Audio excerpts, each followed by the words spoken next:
live in a world that entrepreneurs built, and yet we don't think that entrepreneurship is worth teaching.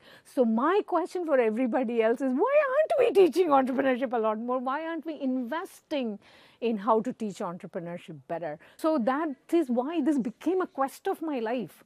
It is actually way more easy to teach than people think it is. It is just that we hadn't looked into the research of what should we be teaching, what is worth learning. But there is one aspect of it that makes it very difficult for people to see on, because entrepreneurship is about handling uncertainty, right?